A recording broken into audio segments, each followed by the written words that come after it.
Kelvin Mayhorn claims his pastor seduced his wife away from him instead of providing marital guidance. Pastor Marcus Hatton claims it was the plaintiff's wife who did all the seducing. All rise.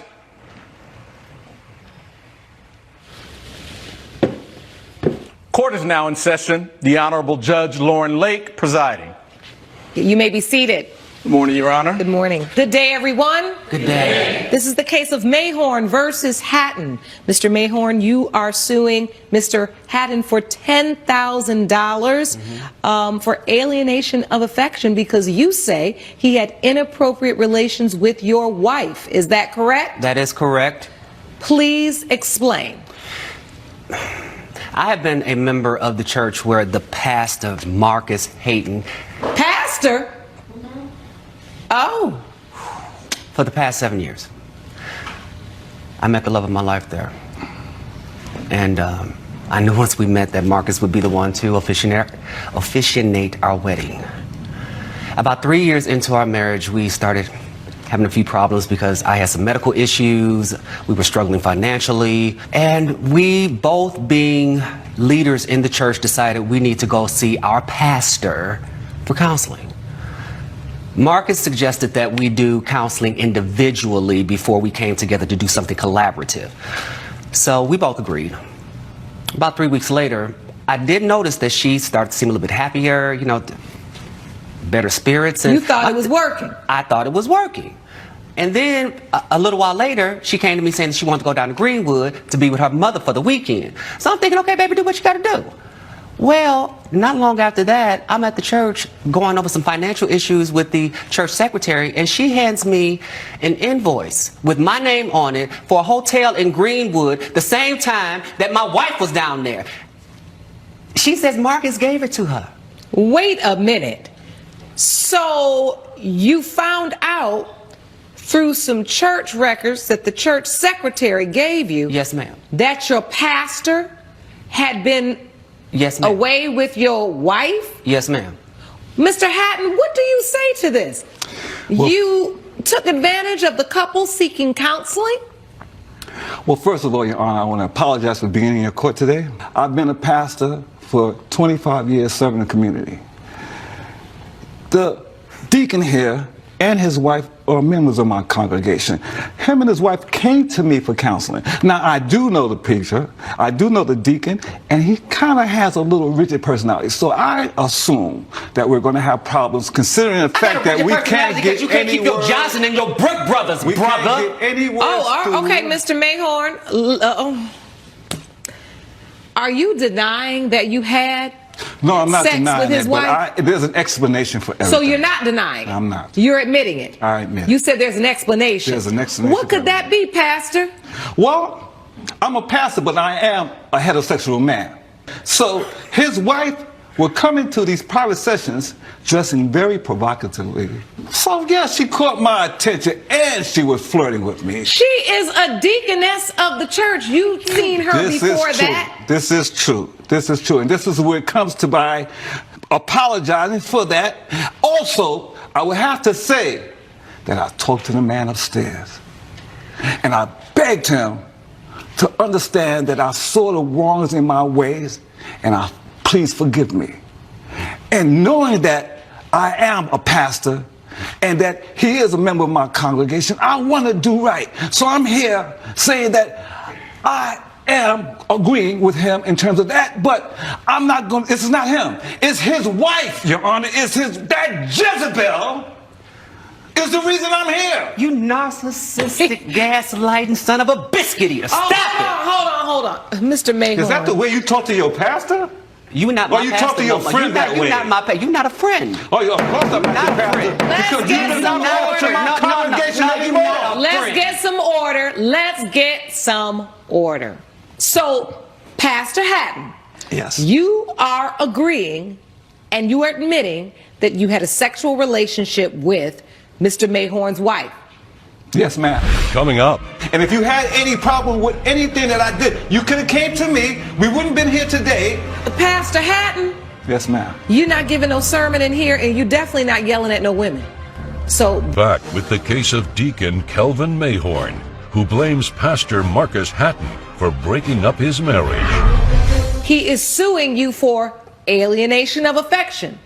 Whatever Why that should means. you? How can he sue me for something that I didn't do to him personally? Your Honor, He needs to sue his wife. It's called alienation of Well, affection. man, he needs to sue his He wife. I says didn't force her to have sex with me.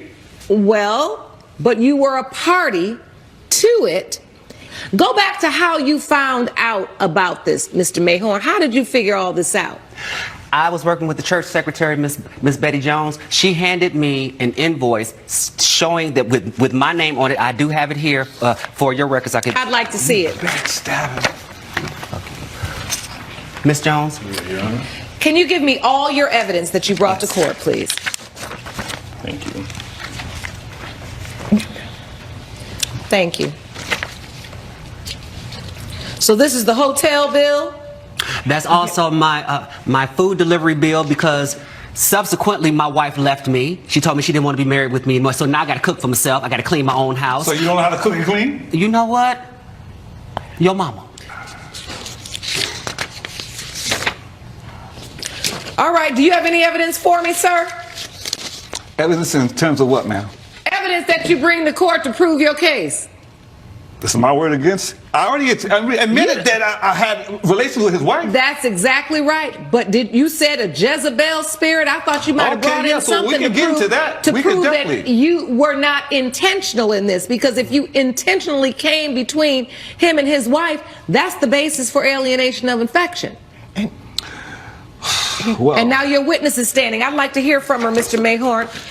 State your name for the record, ma'am. Yes, my name is Betty Jones. Hello, Ms. Jones. What would you like to add to this? I would like to add that I have been the church secretary for over 25 years. Nothing comes to the church I will not see. Okay. So I was taken aback when this receipt came to the church, and I knew Mr. Mayhorn had not been away. The receipt was in his name, and I knew the pastor had been away. Okay, stop. I want to understand this. You saw a receipt. Whose name was on the receipt? The name on the receipt was Mr. Mayhorn. Okay. So how did you come to realize that the pastor was responsible for this receipt? Because he gave it to me. Oh. And I had already had an inkling that something was transpiring between the pastor and you know, I Mr. can give you Mayhorn's just one wife. receipt. You are the church secretary, so you are in charge of all the receipts. And if you had any problem with anything that I did, you could have came to me. We wouldn't have been here today. Pastor Hatton, Yes, ma'am. you're not giving no sermon in here, and you're definitely not yelling at no women. So bring it down a notch. Yes, ma'am. It was impossible for me to go to him because I had already done something amiss myself. I had been in a relationship with the pastor. Oh, so this is jealousy. And he promised to me that I was the only person. But when I found out I wasn't the only person, I was highly perturbed. Well, listen, Ben, if you're going to tell the truth, tell the whole truth. The only reason you say anything to this man is because you're jealous. No. Because I was with his wife and not with you. No. Be honest. The church secretary just said, not only are you sleeping with the deacon's wife, you were sleeping with her too. And Yes. you didn't deny it. Don't deny any of it. What kind of pastoring are you doing? Well, I'll say this. I'm not the first pastor you heard anything like that about. Oh, actually you are. This is an easy case. Right? Easy in Because terms you've of... admitted that you slept with his wife. Yes. And under the law, you intentionally do that when you know they're married. You even knew their marriage was going through a bit of a rocky time. They came to you for help, for counsel.